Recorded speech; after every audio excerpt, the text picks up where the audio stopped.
Right, my name is Brian Rees. I'm a safety instructor approved by Lantra Awards. We're here at Livestock 2012 for these 2 days, demonstrating safe practices in telehandlers, tractors and machinery, and also ATVs and livestock handling, and hopefully making farmers aware that of the dangers that exist in agriculture, and trying to make them aware of some of the safer practices that we could be adopting to reduce some of the serious accidents that we do have. We have between 45 and 50 fatalities in agriculture every year, so that's virtually one a week, and that's been going on now for the last 10 years. Bearing in mind that the actual farming population is reducing, but the numbers have been maintained around that. So actually, as a percentage-wise, our fatalities are still rising, unfortunately. They report about 1,500 reported accidents. But as you might appreciate, farmers are self-employed, and very often they're not very good at reporting accidents. So it is felt that the actual number of accidents on farm could be a lot higher than the figures would suggest. I think the telehandler element is, first of all, the instability of it. And so all operators need to know the capacity of the machine, know the importance of handling the machine when you want to use an extended boom, because you do get in the region of a 50% derate from when the boom is retracted to when it's extended. So the main thing there is always carry the load as close to as you possibly can, and also as low as you possibly can.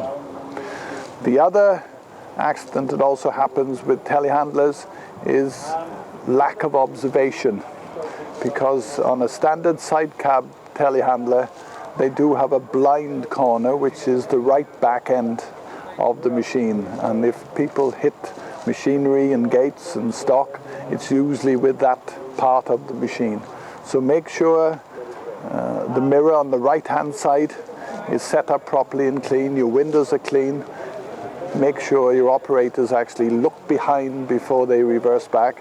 And if you want the ultimate observation, it's very cheap now to fit a reversing camera on the back of a telehandler with a monitor in the cab, and that really helps the operator see exactly what's behind them.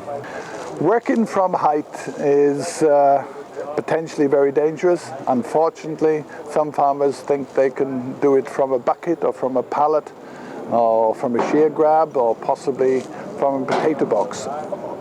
None of those are suitable.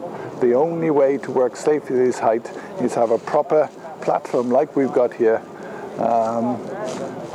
following basically the PM28 guidance produced by Health and Safety, and that's the document. If people want to lift people in a non-integrated machine on an occasional basis, it's PM28 is the document they need. Probably the two crucial things on the quad bike: make sure the quad bike stays stable, and that means moving your body weight around, whether to maintain longitudinal stability or lateral stability, moving your body weight around to keep the four wheels firmly on the deck. And the other one, the importance of head protection. As we've mentioned here today, of the last 12 people that have been killed on quad bikes, 10 of them would have survived if they'd been wearing a helmet, and that's come from the coroner's report after the accidents. PTO shafts, luckily in agriculture, in a way, it's the one bit of good news we've got. We don't get quite so many people killed and injured with PTOs as we used to. It's crucial, though, that you farmers make sure the guards are in place at all times, and they use safe stop on the machines, that they actually, when they want to get off the tractor, you stop the machine, you stop the PTO, you stop the engine before you get off, so there's no danger of anyone being tangled. No one's ever been injured in a PTO-related accident when the tractor engine is stopped, and that's an important factor. Another thing with the baler as well, and it also applies to trailer beds is the importance of propping anything that you lift up before you go in underneath it.